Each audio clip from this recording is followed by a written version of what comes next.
Bueno, para ir cerrando este curso, la parte sociológica es importante en los temas del análisis de la criminalidad y la desviación. Y eso es lo que vamos a abordar el día de hoy. Vamos a comentar, vamos a analizar qué pasa con esto. Y para empezar, que es importante un poco recoger desde ustedes, por favor, dejo el espacio, comentemos. ¿Por qué consideran ustedes que hay delincuencia?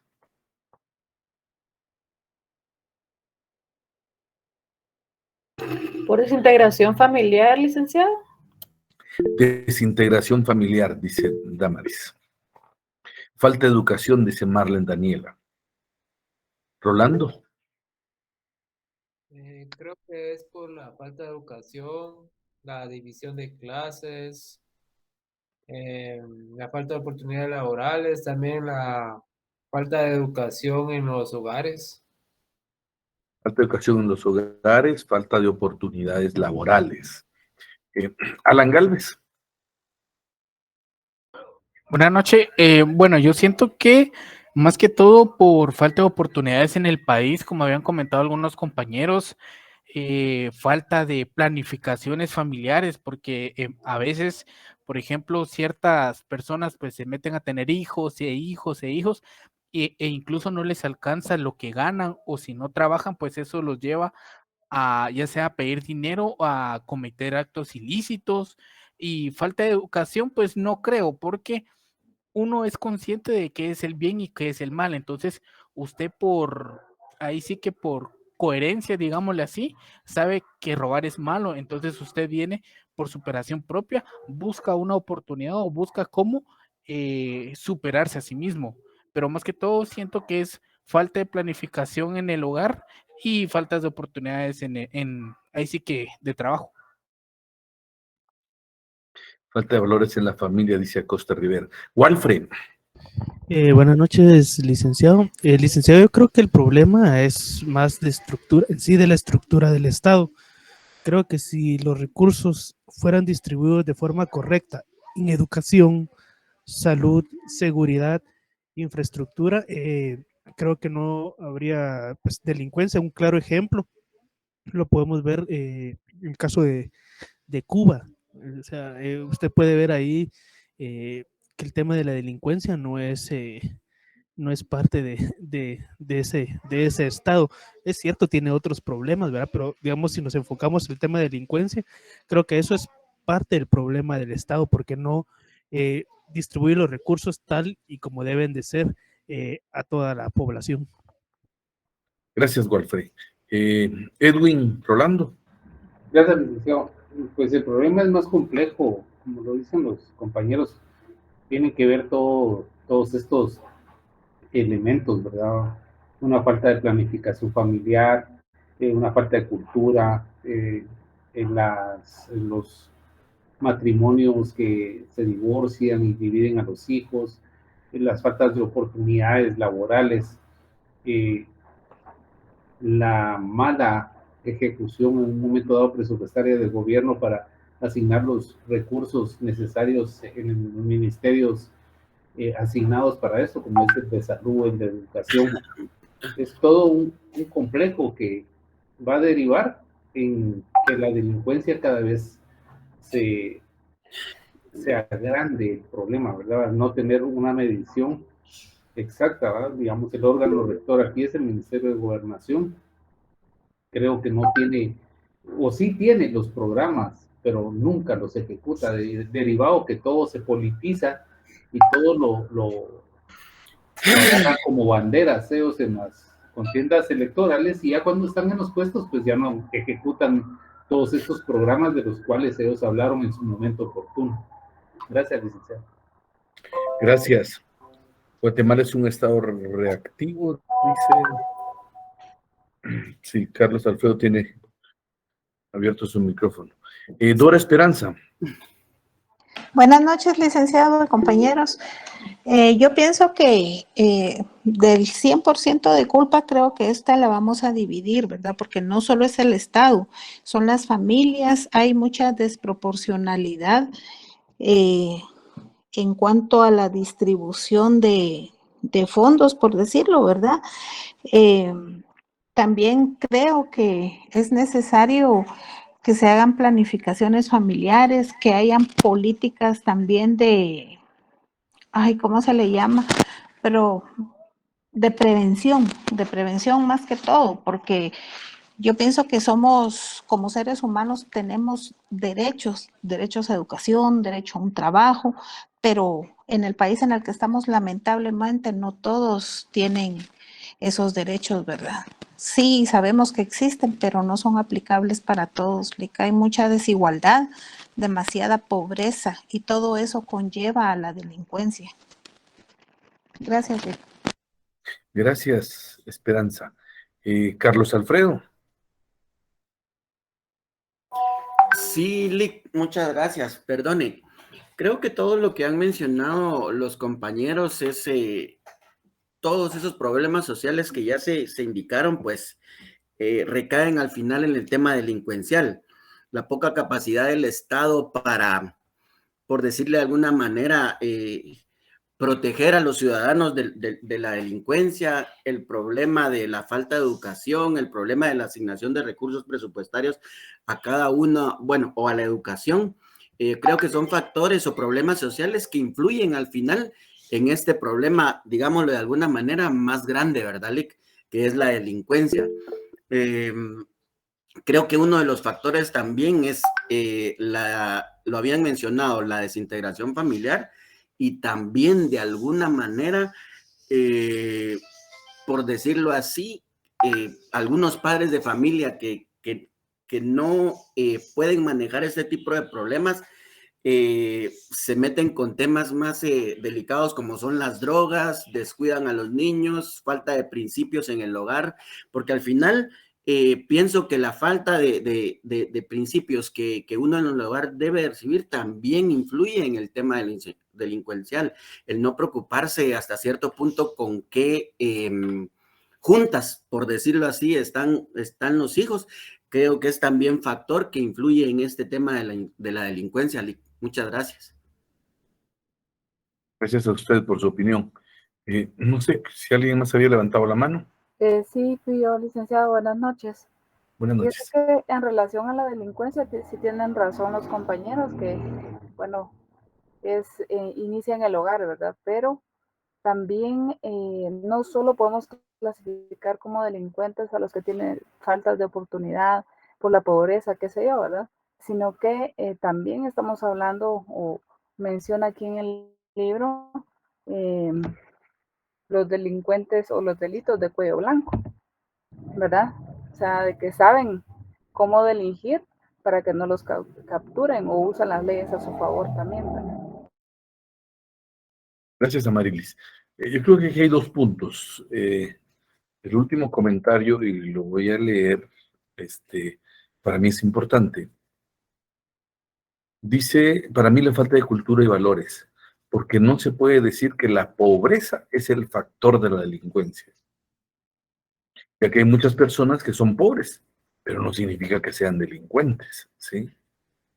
Y familias desintegradas, que vamos a decir que creen hijos de... O sea, si usted es madre soltera, ¿va a crear un hijo delincuente?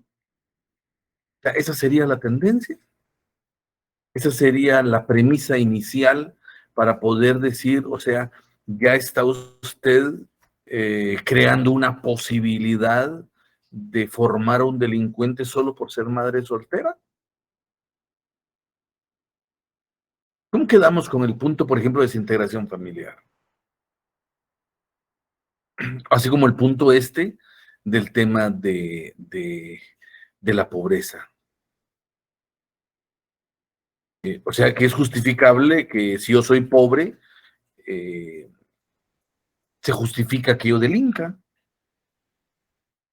¿o no? ¿Cómo establecemos eso? ¿Alguien que Eso me... sería, perdón, licenciado, Sí. Eso sería como señalarlos, ¿verdad? A lo que podemos decir también, no porque alguien esté tatuado es porque sea marero, no porque alguien sea pobre quiere decir que va a ir a robarle a todo el mundo, ¿no? Lo que usted está diciendo.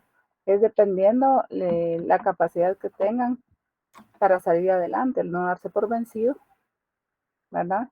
El demostrar que no por ser pobre va a quedar atrás. Y lo que le decía también, pues, ¿verdad? Que no solo podemos clasificar a ciertos grupos como delincuentes o porque viven en ciertas zonas, sino que también hay delitos de cuello blanco, que son, estamos hablando de personas que nunca se dan a conocer, puede ser, o simplemente usan ciertas normas para cubrirse, ¿verdad?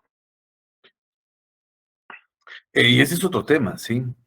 Claro que ahí no hay mayor diferenciación. Es más fácil decir, este pertenece a Betania, este vive en qué sé yo, en la Limonada. Entonces, es alguien que puede ser Villanueva, es alguien que puede ser delincuente, pero es que ir a Villanueva y 3 Uber me cancelaron, y eso que no iba a la mera Villanueva. Alguien me dijo, mire, yo a Villanueva no voy, me dijo el Uber. Igual que dice, es un problema de Estado. Bueno, ¿qué significa un problema de Estado? Es un problema estructural, es posible.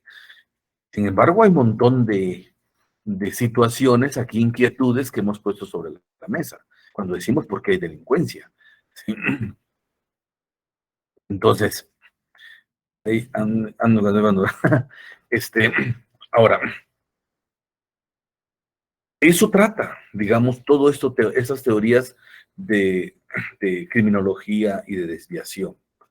Hay muchas teorías y van a ver ustedes que todos sus puntos de vista en algún momento van a encajar con uno de estos. ¿Sí? Ahora,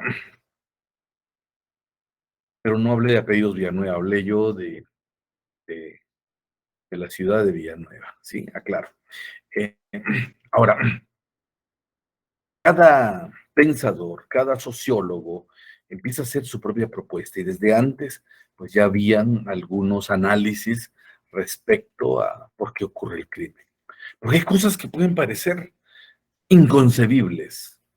Eh, por ejemplo, un parricidio, viene alguien y mata a sus padres. ¿Por qué?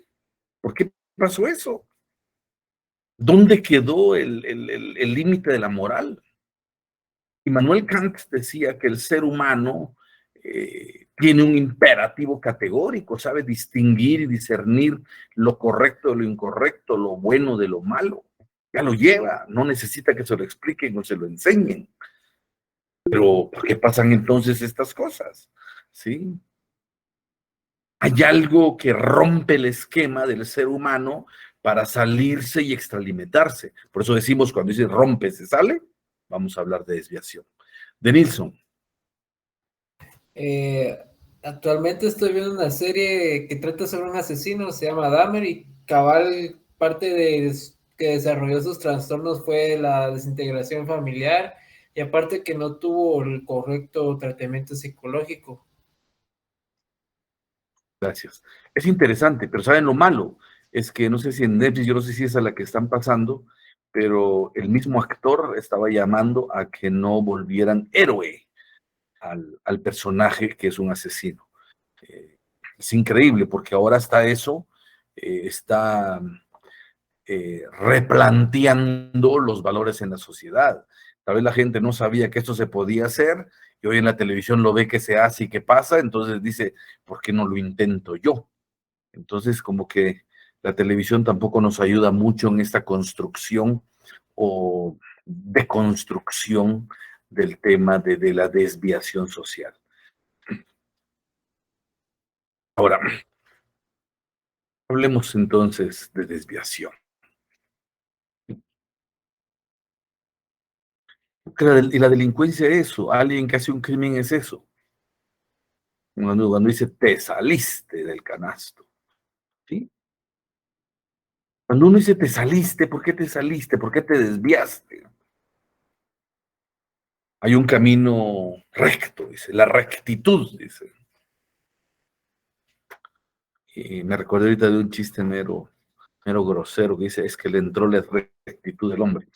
Pero en temas morales, cuando hablamos de que algo es recto, es porque no hay desviaciones. Una caricatura, no sé si algún día ustedes la vieron, pero para los que tenemos ya algunas o muchas vueltas al sol,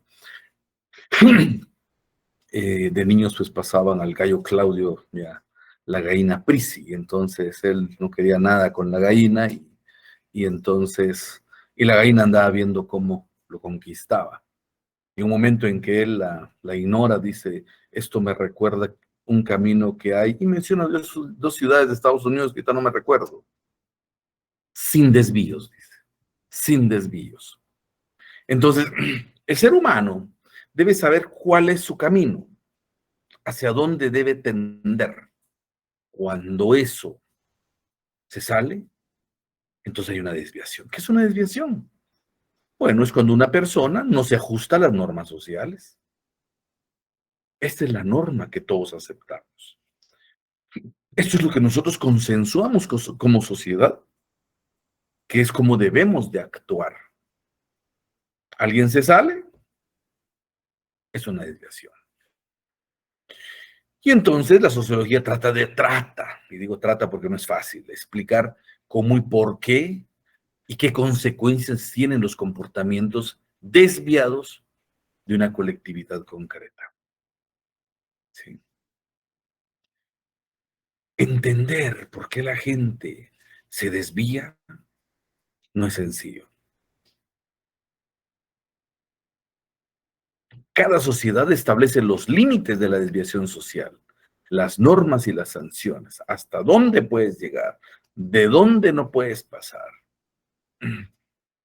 Pero si te saltas, entonces debe existir una sanción. Y por eso se crean las normas, y por eso hablamos del derecho. Entonces pasamos de sociología al tema normativo y decimos, bueno, claro, debe haber reglas, porque si no las hay, entonces empezamos a abusar. Como nadie me lo prohíbe, y hay un principio que dice que yo puedo hacer todo lo que la ley no me prohíbe, entonces lo hago. Pero hay cuestiones que quizás no están en ley, pero nosotros las aceptamos como una norma, ¿sí? Y socialmente hay conductas que practicamos todos sin necesidad que estén escritas. Quizás la sanción es un poco la descalificación, no tanto porque vengan y me detengan y luego me juzguen, pero sí la parte de que la sociedad juzga a estas personas que son diferentes, ya hay un tema de sanción. Aunque esto es problema también, cuando alguien hablaba ahí de que los tatuajes no significan que yo sea precisamente marero, recién veía una película yo de unos jóvenes que realmente eran inocentes por el crimen de unos niños, pero los detuvieron a ellos porque uno se vestía de negro y había leído en la biblioteca cierto libro, y entonces dijeron, él es. Nunca tuvieron pruebas exactas, reales, para poder determinar que ellos habían sido. Y claro, basado en estereotipos. Y entonces la sociedad crea los estereotipos. La sociedad define cómo debe uno ser. Y cuando uno no es, lo marca. Si nosotros definimos que tenemos que ir vestidos, si nosotros definimos como sociedad que a ciertas actividades tenemos que ir de una manera vestidos, alguien que rompe la regla ya es un desviado. Y dicen, ¿y este loco qué? ¿Sí? Ahora, la desviación es una calificación social relativa. Depende del contexto social y cultural. ¿Por qué? Porque no todas las desviaciones, ¿sí?, son malas. Y con sociedades más abiertas, las desviaciones permiten romper esquemas y hacer cosas diferentes.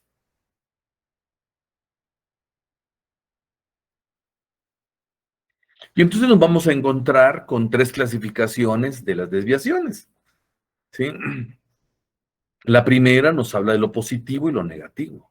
O sea, la desviación puede ser positiva. Claro que sí. cuando es beneficiosa. Y realmente sin ella no hubiera sido posible el progreso de la humanidad. Cuando alguien viene y se sale del canasto y dicen, no, la tierra es redonda y yo me voy por ahí y yo voy a llegar a las Indias Orientales, rompe el esquema.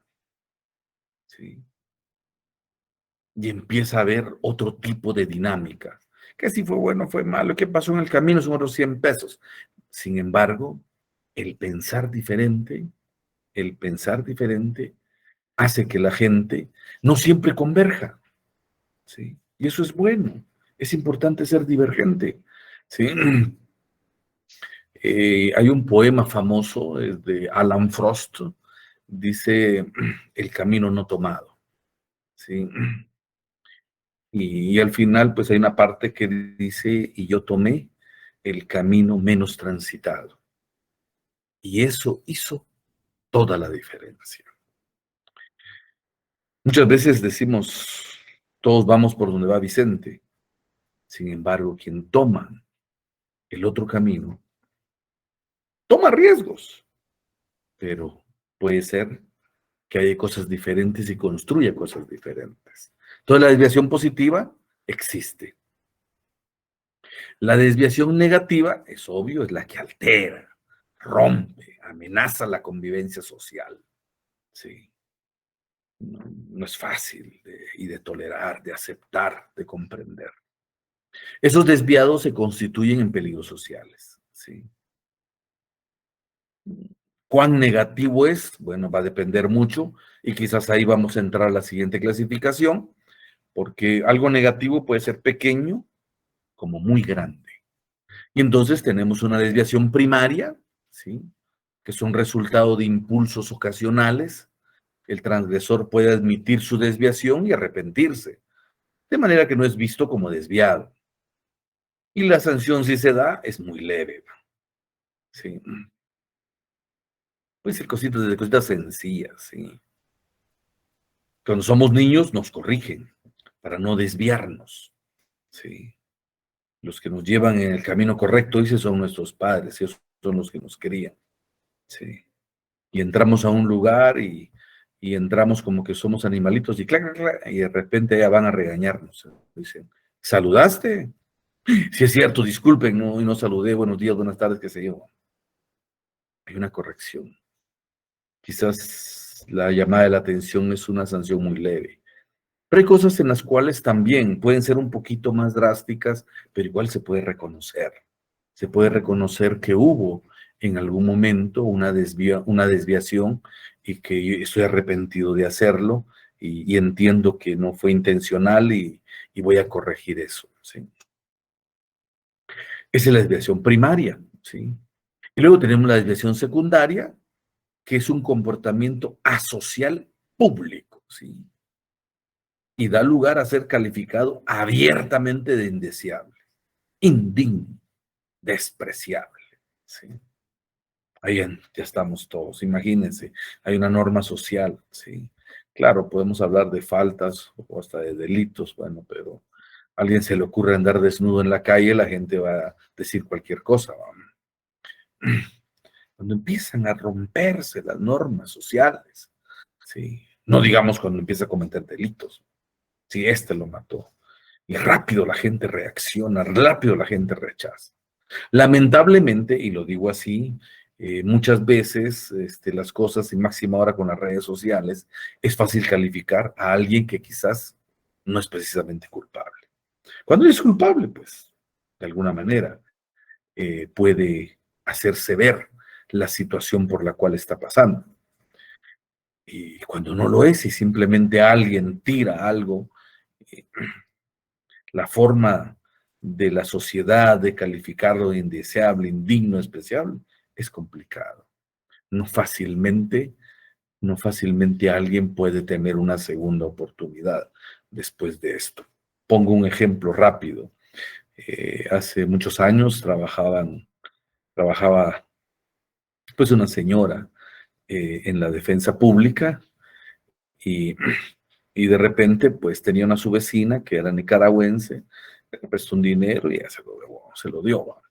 Y, ay, te lo voy a pagar en 15 días, dijo. ya no le pagó. Y entonces, cuando llegó fin de mes, le dijo, mira, y me dijiste que me ibas a pagar. Ah, es que ahorita no tengo, pero tú tenés buen trabajo. Y le siguen. Y él, cuando pasaba, le decía, mira, el dinero me va a servir, ahí te encargo. Y no quería pagar la señora. Entonces viene ella y le habla a su hermano, que era PNC. Y entonces simplemente le dijo, ya, mañana te van a ir a cobrar mi dinero. Y si no, voy a decir que te lleven detenida. Y miren ustedes, es increíble. Hasta salió en grandes fotos de nuestro diario. Detienen a extorsionistas. La nicaragüense viene, llama y cuenta y dice, me están extorsionando, montan un operativo, llega la policía, detienen a la abogada, detienen a su hermano policía, los dos pierden su trabajo y la gran noticia, detienen a extorsionistas. Pues al final quedaron libres, pero recuperar su vida es complicado. Es complicado, cómo se destruye muchas veces esto.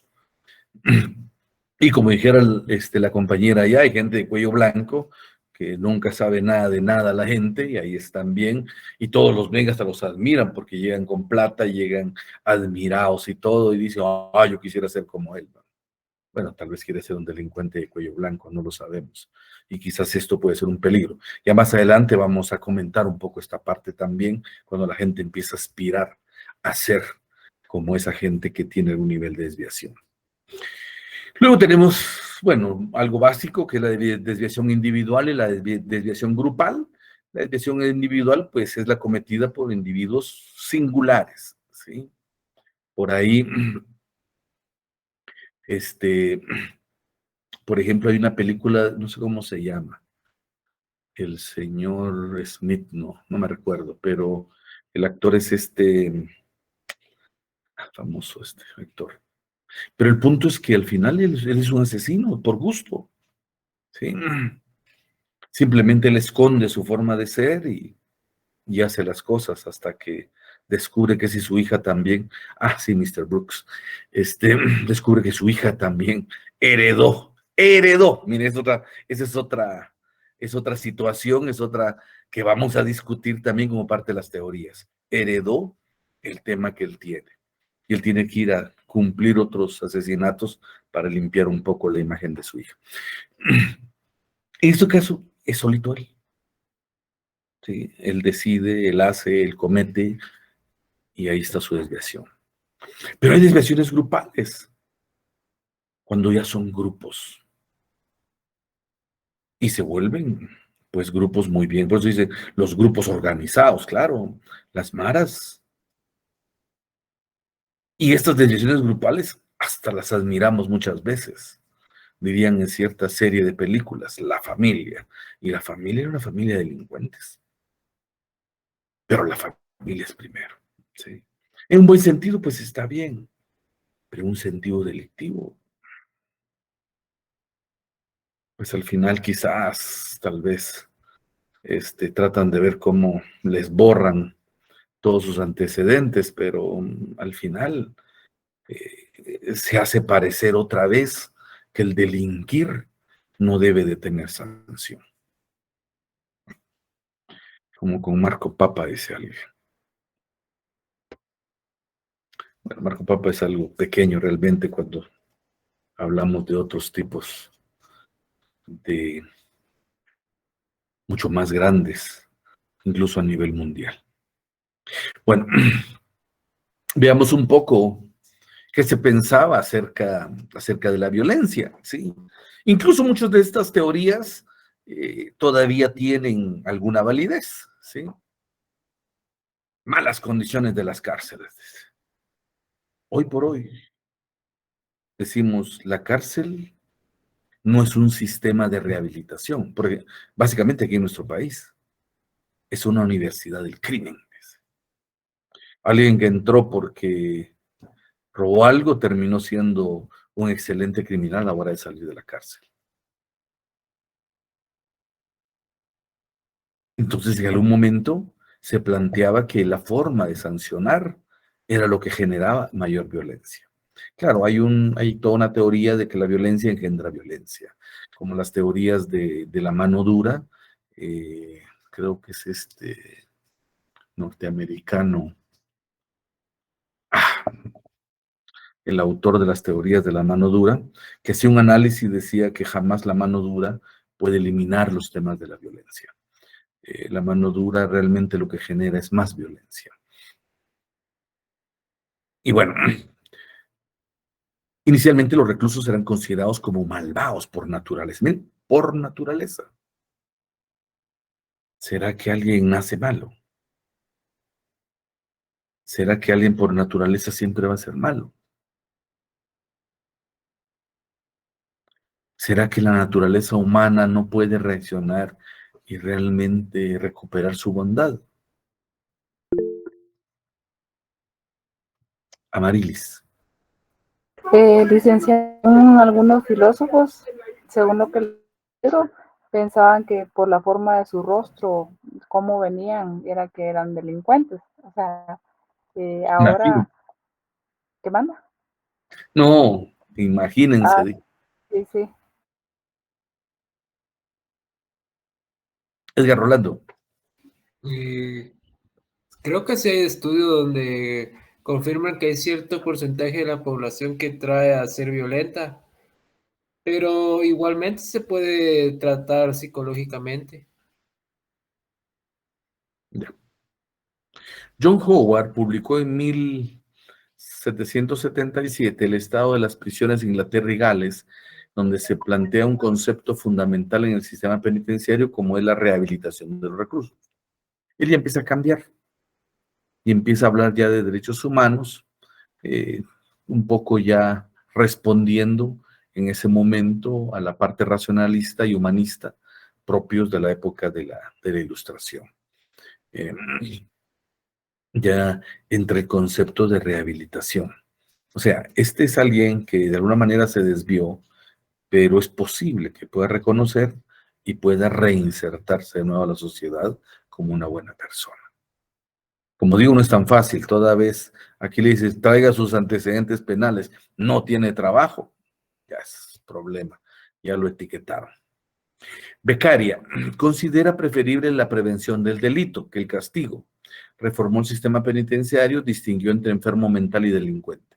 Beccaria aquí es alguien que realmente nos plantea otra perspectiva, ¿sí? En donde ya habla de lo que, ¿quién decía? No sé si era Dora Esperanza, el tema de que hay que plantear la parte de prevención, ¿sí? Pero cuando hablamos de prevención, entonces hay que ir. ¿Cómo prevenimos algo? ¿Cómo vamos a prevenir algo? ¿Sí? El delito cuando sucede, ya sabemos quién lo hizo y qué hizo. Pero ¿qué necesitamos para poder prevenir algo? Necesitamos un poco entender más el por qué. ¿Por qué el delito? ¿Por qué pasan esas cosas? Para entonces empezar a atender esa parte. ¿Sí? Y el tema del castigo, pues, para muchos es discutible. De hecho, nuestro sistema, que es bastante punitivo y es castigador, pues muchos lo han discutido. Como comentábamos en algún momento, en contraparte con la práctica del derecho indígena, y que no es el derecho indígena, existen otros sistemas en el mundo que son reparadores, no son castigadores. Luego, ya a finales del siglo XIX aparecen los reformistas, ¿sí? Que ellos consideran que el delito se aprende, ¿sí? En temas psicológicos, ustedes, creo que es Spencer, el que decía que el ser humano nace como una tabula rasa, y ya es la sociedad quien escribe en esa tabula y lo forma, entonces, y define quién es.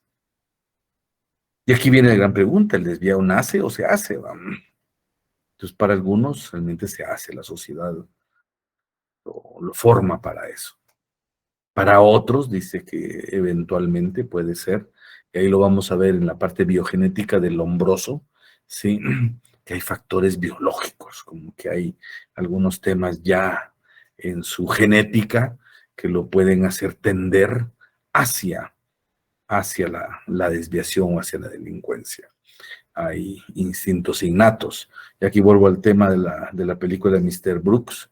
Nunca se imaginó el, el señor que su hija también iba a heredar el gusto que él tenía por asesinar gente.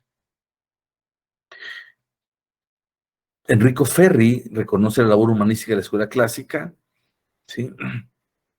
Afirma que los delincuentes y su número son creaciones de cada sociedad.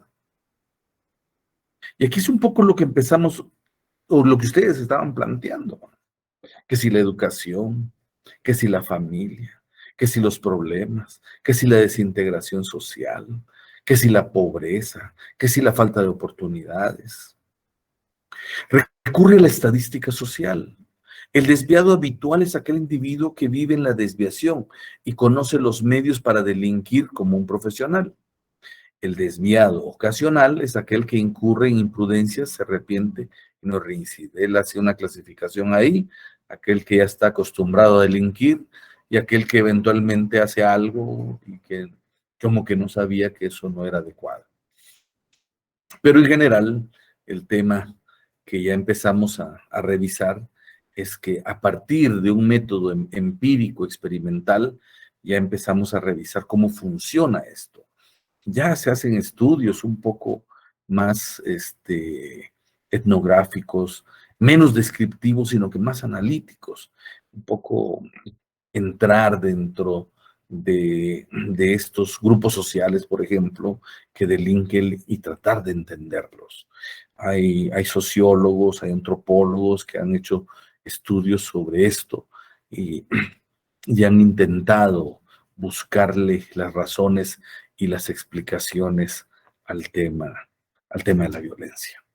Que alguien es violento, sí, así nació ese, tiene sangre, como dicen, sangre caliente, ¿verdad? Eso decirle algo y ya revienta un par de pencazos. Tal vez hay algunos, por ahí recuerdo que en psicología uno estudia los diferentes caracteres,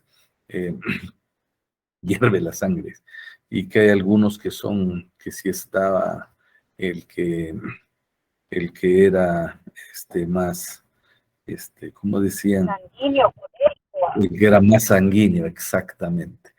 Entonces había una clasificación ahí en donde pues determinaba un poco el tema, el tema psicológico, el tema temperamental del ser humano. Bueno, en esto hay mucho. Incluso fíjense ustedes que hay personas que no quieren adoptar niños si no saben cómo son los papás. ¿En qué sentido? Dice que si es hijo de delincuentes no lo quieren, porque puede ser que salga como los papás. No sé, no tengo referencia de estudios, pero pareciera que hay alguna base para poder decir que alguno ha de haber heredado la parte de sus papás biológicos. Y bueno, ya nos metemos entonces a hablar de las teorías sociológicas. La Escuela de Chicago, pues, nos hace un planteamiento de la ecología humana. ¿Sí? La relación entre la vida económica y la distribución geográfica de las lacras sociales. ¿Sí? Simelo, Thomas y Samiecki estudian los ajustes culturales y los flujos migratorios que se asientan en las grandes ciudades. Hay una segregación territorial. En la desviación hay un factor medioambiental y de desorganización social. ¿Sí? Ustedes van a ver que mucho de esto, por ejemplo, cuando hablan de Chicago, cuando aparecen las pandillas, que si los polacos, que si eran gente que emigró a Estados Unidos y se hicieron estudios sobre esos, que mucho el tema de la delincuencia venía de ahí. Incluso,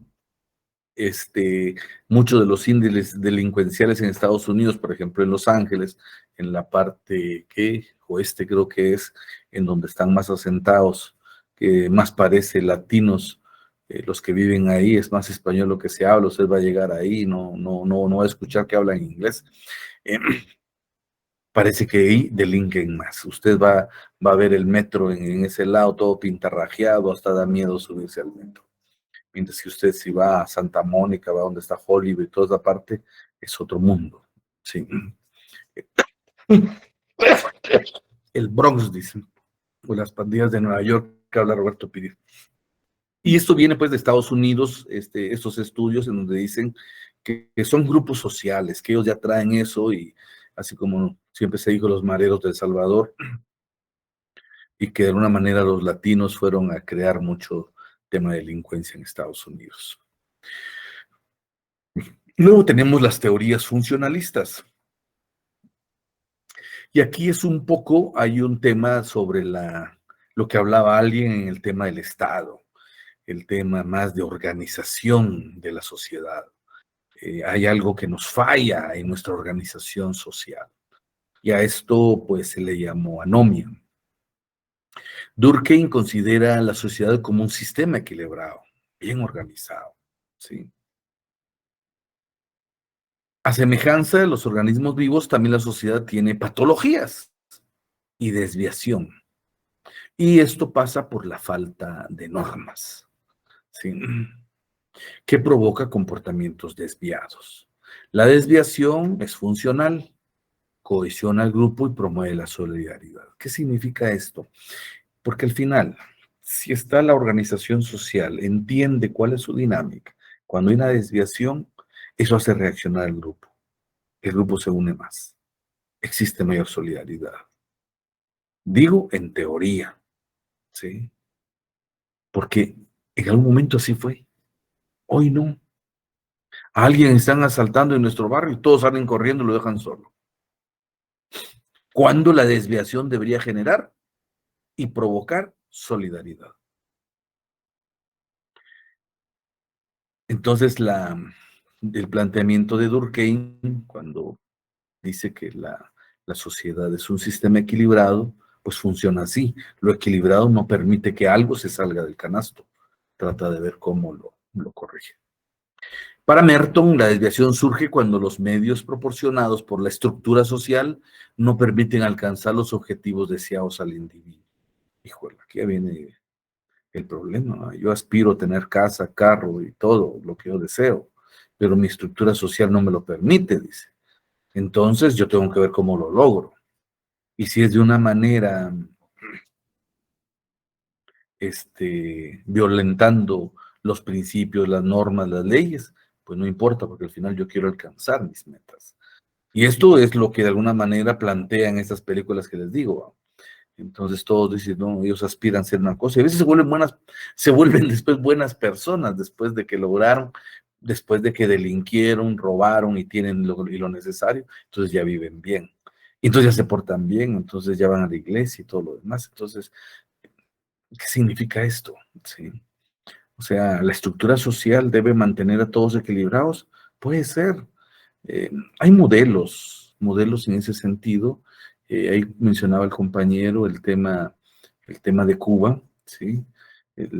Hablar de Cuba socialista es revisar que es una sociedad donde no hay delincuencia, en donde el nivel de formación y educación es alto, donde no existe analfabetismo. Y en contradicción con lo que desea la gente, hay mucha pobreza. Quizás la gente desea riqueza, pero ahí no se puede. Pero eso no ha creado que se han disparado los indicadores de delincuencia en ese país. Pero me salgo de Cuba y podemos irnos a países. Recién dejó Merkel durante 16 años la parte socialista en Alemania y lo llevó por un rumbo económico muy bueno. Los países, Canadá, sí, claro, funciona con beneficios sociales increíbles y es país de primer mundo. Estados Unidos no. Noruega, Suiza, Suecia, Finlandia, ¿sí? Donde ustedes van a encontrar que el Estado, y como ustedes dijeron, una falla de Estado, sí, también es una falla de Estado, ha brindado todas las condiciones a la población, salud, educación, trabajo, y entonces funcionan de una manera organizada, adecuada. Y entonces vamos a tener lo que en un momento yo les decía, estándares de muertes violentas de 2, 3, lo más 5 muertes violentas al año. Y en Guatemala no. Entonces, Puede ser que el Estado también tenga que ver. Sí, pero el Estado somos todos, no es un gobierno. Eso sí tenemos que aclararlo. Eso tenemos que entenderlo. O sea, nosotros de alguna manera tenemos el gobierno que merecemos. ¿Por qué? Porque el Estado es toda la sociedad y elige a sus propios gobernantes. Y entonces va a ser difícil que un gobierno pueda implementar algo si toda la sociedad no está de acuerdo con eso. Si a la sociedad le gusta delinquir, si a la sociedad le gusta la corrupción, entonces, ¿cómo puede usted cambiar las reglas si de alguna manera se ha ido como que normalizando el tema de no hacer las cosas correctas? Entonces, mientras que en estas sociedades, quizás en algún momento, estas sociedades llevaron un proceso de control estatal muy, muy fuerte. Creo que en Noruega durante muchos años no permitió la televisión por cable, solo la televisión nacional, para formar, y educaban. No como en Guatemala permitieron solo televisión nacional para desinformar. Y hasta que lograron garantizar que la sociedad había comprendido, ingeniería social, dice Denilson, sí, es parte de la teoría de esto, entonces empezaron ya a abrirse, a permitir la injerencia de la televisión hasta los niños. Hoy los niños pueden ver cualquier cosa y tienen la claridad, tienen la madurez para entenderla. Y eso no los ha cambiado ni los ha hecho decir, voy a ser de un cártel. Recuerdo que un amigo maestro de un colegio allá en Cobán, uno de los colegios de los más caros, allá en Cobán, me decía, vos, qué lamentable. Y como trabaja en el tema de seminario, en quinto bachillerato, y entonces se le preguntaba qué aspiraba a hacer. Aquí no hay nada de planificación ni urbana ni social, sí, bueno. Y entonces los patojos decían que aparecían patojos planteando, en principio, yo quiero ser narco, ¿sí? Y entonces me decía él, entonces, ¿hacia dónde vamos? Esa es la aspiración del patojo, ese es su sueño. Hay algo que está pasando con nuestra sociedad, hay algo que se necesita revisar, cambiar, reestructurar. Luego el tema del interaccionismo, ¿sí? Cómo nos relacionamos los seres humanos, cómo nos organizamos, cómo logramos subsistir como grupo. Etiquetaje y teorías de la transmisión cultural. Y aquí hay una cosa que dice Becker, ¿sí? Son los grupos sociales los que establecen las normas, crean la desviación.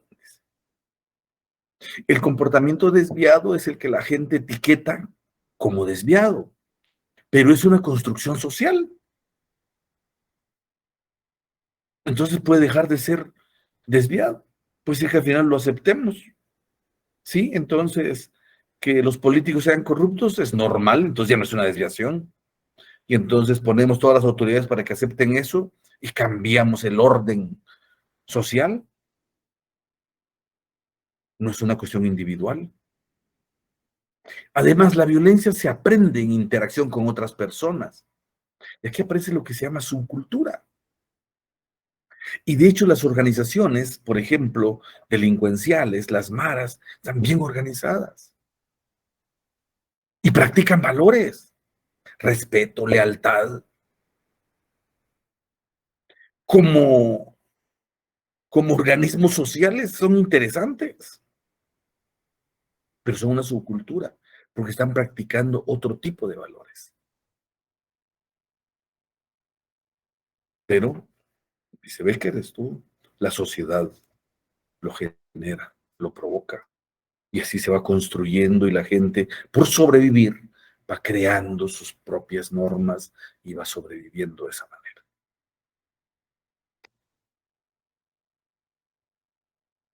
Y bueno, pues tenemos una nueva criminología. Marx habla del egoísmo, ¿sí? Que es engendrado por el capitalismo, aquel que quiere tener solo para él todo. Entonces le cuesta esto un quetzal y lo venden 100, ya hace buen negocio. es buen negocio. No piensen que va a explotar al otro, no le interesa. Sí, aquí es, como decía Adam Smith, en el tema de la definición de comercio, que es sacarle la mayor utilidad a algo. Pero eso solo hace que haya un egoísmo cada vez más. Hoy hablamos de grandes capitales y la gente sigue. Y ahora son hasta capitales especulativos, ¿sí? Entonces hoy vale 1.000 millones algo y mañana vale 5.000 millones porque se especula que después va a valer más. Y así como se especula, hoy vale 10.000 millones, mañana vale 5.000 y perdió 5.000 millones de la noche a la mañana. Hoy hasta dependemos de las redes sociales para ver cómo funcionan nuestros capitales.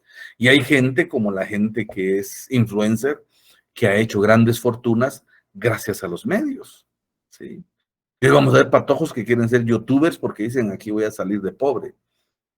Pero bueno, ahí está, ¿cómo se llama? La guatemalteca, luchando por prevalecer. Pero aquí viene todo esto porque hay un capitalismo que le hace a mucha gente tener el sueño americano, tener de todo, tener mucho dinero y que todo sea fácil, ¿sí? Sin importar el resto de la población. Estados Unidos tiene por cada 200 personas un millonario, pero también tiene pobreza. Y también existe mucha explotación. Y la explotación la generan las grandes empresas allá de los países pobres. Aquí vienen, ponen una maquila, le pagan horario parcial o le pagan una explotación. ¿Sí? Dejemos que no paguen impuestos.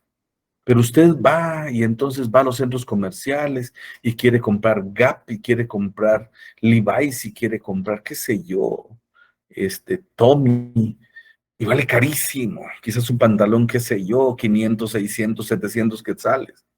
Cuando quien lo produce fue aquí en Guatemala, solo dio la vuelta, mandan las cosas, regresan para allá y luego vienen otra vez carísimas. Hay una película que me dio mucha cólera a mí, precisamente hablando de la moda. Es alguien que hizo y explotó. Iba a la India, pasaba a países de muchos lados.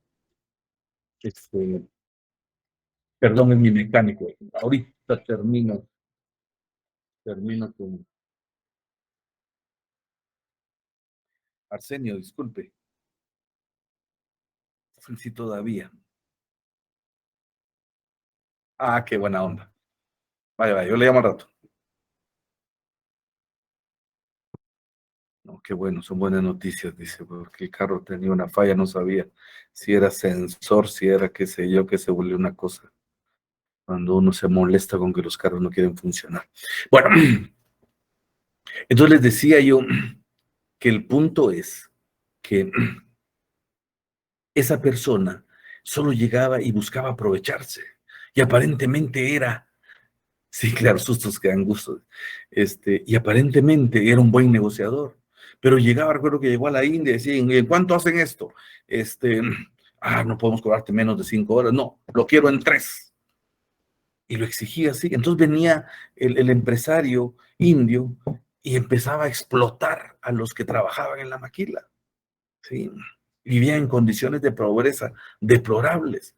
Entonces la riqueza de los grandes es gracias a la explotación de los pequeños. Cuando vamos a unir los países pequeños para decirles, no, no nos exploten. ¿Quiere poner una maquila aquí? Paguen el salario mínimo estadounidense. Son $10 la hora, entonces paga aquí $10 la hora. Si no, va pues, nos quiere ayudar, porque aquí ganamos $10 el día. Entonces paguen $5 la hora, porque allá ganan el doble, entonces aquí le va a salir más barato, pues. Pero aún así nosotros salimos beneficiados con $5 la hora. Imagínense, trabaja 10 horas, $50 al día. Es algo honorable. Más que honorable, porque imagínense, ganar 400 quetzales diarios son 12,000 al mes. Bueno, sería menos porque no va a trabajar domingos, pero si le pagan el domingo y todo lo demás, serían 12,000 al mes, mejor que cualquier profesional estándar de este país. Sí. Si nos quisieran ayudar esas potencias poderosas, que no son las potencias, no es Estados Unidos, realmente son las empresas, son los ricos de allá. Entonces aquí hay una cosa que pueda decir que nosotros como sociedades explotadas, desiguales, entonces provoca desorden y violencia. Bueno, eso planteaba Marx. La nueva criminología, que es muy, muy peligrosa, y eso a mí me preocupa, critica el paradigma del consenso y trata de redefinir qué es delito. ¿Por qué es delito? Y dice, la desviación es normal. Algo como cierto expresidente, ¿verdad? La corrupción es normal. Y sí, puede ser que en muchos países, quizás en todos, sea aceptado, pero no normal. En los países de primer mundo no es normal. Producto de la diversidad humana. Ah, dice que al final que todos no somos iguales, porque no tienen que estandarizar con un solo pensamiento. Hay algunos que piensan diferente y entonces hay que aceptar que puedan tener una desviación. Digo, es preocupante porque esto puede generar nuevos parámetros, un nuevo planteamiento de orden social. Hay una nueva izquierda también, o realismo de la izquierda, que se distancia un poco de los planteamientos teóricos e idealistas, considerando la teoría de la subcultura de Merton. ¿Se acuerdan que hablábamos de Merton, cómo las sociedades se van organizando? En las ciudades se desarrollan subculturas delictivas que surgen de la marginación política y la sensación de carecer cosas que todo el mundo debiera de tener. Sí. Claro, de alguna manera lo que se busca es justicia social. ¿Cómo hacemos que todos estén en buenas condiciones? ¿Por qué la que hace oficios domésticos tiene que estar en un nivel de explotación? Porque no puede tener las mismas condiciones que cualquiera, porque no puede acceder a poder comprarse un carro. Su trabajo, no, es que es de oficios domésticos. O sea, hay una subcultura, hay una clase que debe de ser explotada. Podría cambiarse eso. En los países de primer mundo no hay servicio doméstico.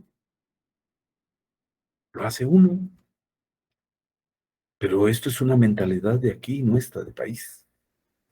Entonces, pero mucha gente dice, no, pero le hago el favor porque no tenía trabajo, entonces, aunque sea 800 pesos lo estoy pagando, pero ya con eso come. Entonces hay que decirle gracias a esa persona por darle ese trabajo de explotación. Luego tenemos el tema de la teoría del control social, ¿sí? Que el comportamiento desviado surge cuando se debilita el control social. Esto es la intervención de la sociedad para proteger y hacer cumplir el sistema normativo que estructura el orden establecido, para salvaguardar la vida del grupo. ¿Sí? Entonces, la sociedad tiene esa capacidad de garantizar. Cuando ya no tiene la capacidad, y la sociedad, cuando digo, también implica al Estado. Entonces, aquí hay dos cosas. Uno, la parte del fallo en el proceso de socialización, o sea, la educación, cómo formamos la familia, los hijos, la escuela, la iglesia, todo el conglomerado social en todos lados. Cómo la socialización mantiene esto que está fallando. El comportamiento egoísta viene condicionado por relaciones afectivas, estructura de oportunidades, ¿sí? Por medios, dice, ilícitos, actividades ilícitas. También esto.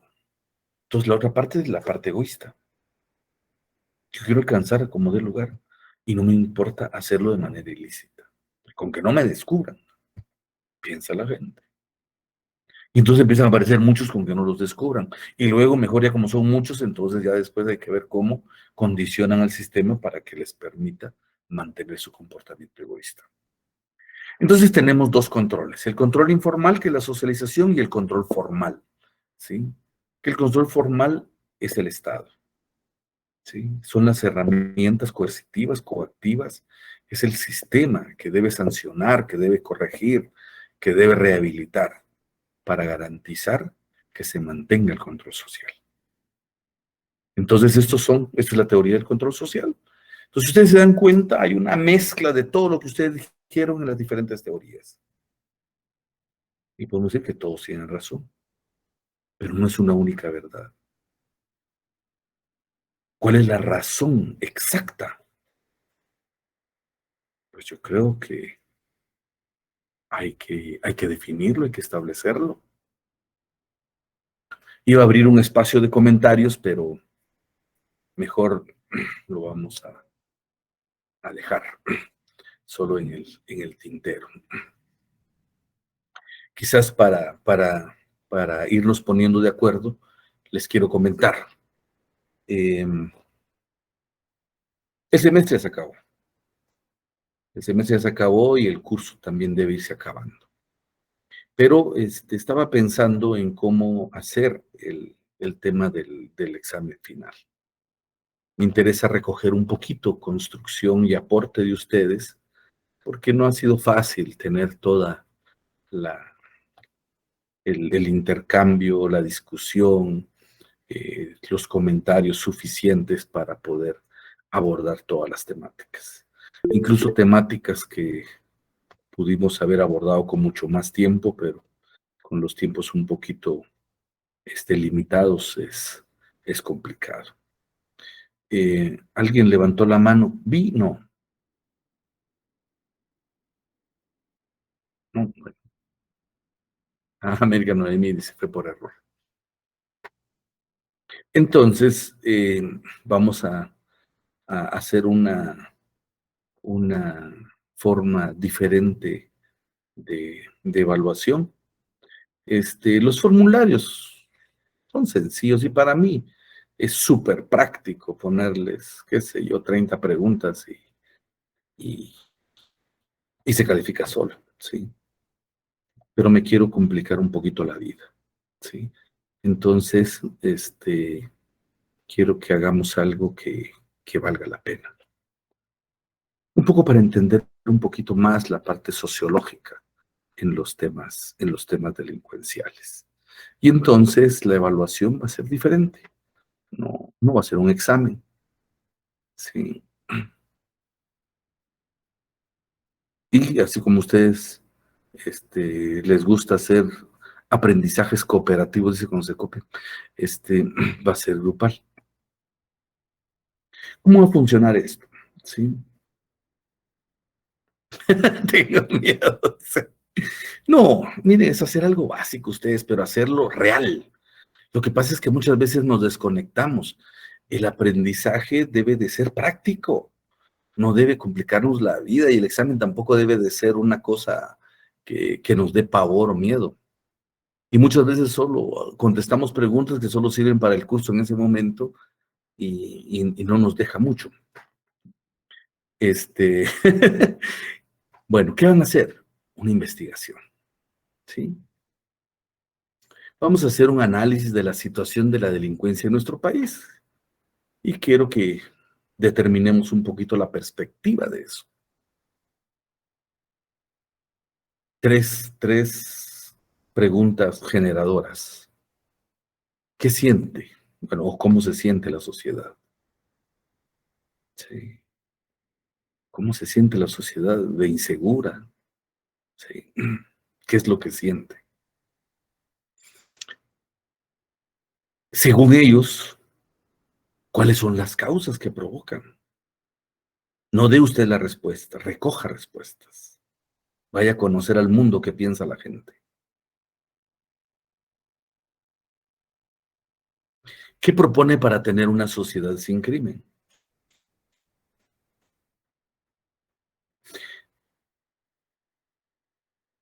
Bueno, elaboren, no encuesta, elaboren entrevista, pregunten a la gente, apliquen con familiares, amigos, compañeros de trabajo. Si son 10 en el grupo y tienen 10 por persona, 10 entrevistas, van a tener 100 entrevistas, van a tener 100 opiniones diferentes. Y entonces sistematicen los resultados. Pero como son preguntas abiertas, les va a dar un poquito de tiempo. Pero si cada quien tiene 10, pues 10 sistematiza. ¿sí? Y luego, entonces, plantean sus conclusiones. Alan. Licenciado, disculpe, en eso de la entrevista, nosotros tenemos que colocarle, por ejemplo, en formato de la entrevista que vamos a hacer o no. Y otra consulta, tenemos que por lo menos colocarle alguna entrevista hecha a X persona, o en esa parte, ¿cómo podemos resolver ahí? Claro, tienen que hacer pues un pequeño instrumento de entrevista. Sí, yo estoy poniendo 3 preguntas básicas, se las pueden replantear por ver las 5, no muchas, o sea, no es que esto deba de ser de mucha opinión, sino que ser, o sea, recoger lo más importante en este sentido. Edwin Rolando. Sí, licenciado. En este caso, para el desarrollo de las entrevistas, puede ser de acuerdo de una manera libre con respecto al criterio del grupo y presentar Así. más que todo el trabajo va a verse reflejado en las conclusiones que el grupo presente. Claro, 1 en los resultados, ¿sí? Y 2 en las conclusiones, ¿sí? Claro. Entonces, no es un copy-paste, no es ir a recabar información teórica, no es resumir el libro de texto, no. Es ir a recoger de lo que piensa, lo que siente la gente, y luego tratar de construir algo. Y por eso digo, elaboren su propia teoría del crimen y de la delincuencia aquí en nuestro país. ¿Cuál es su teoría? ¿Qué porcentaje pesa esto o cuánto pesa lo otro? Ya se dieron cuenta que hablamos de todo lo que ustedes dijeron. Y a partir de lo que ustedes escucharon de la gente, pues hagan ustedes, ¿sí? Y luego una teoría de posible solución a nuestra problemática. Andy y Steven.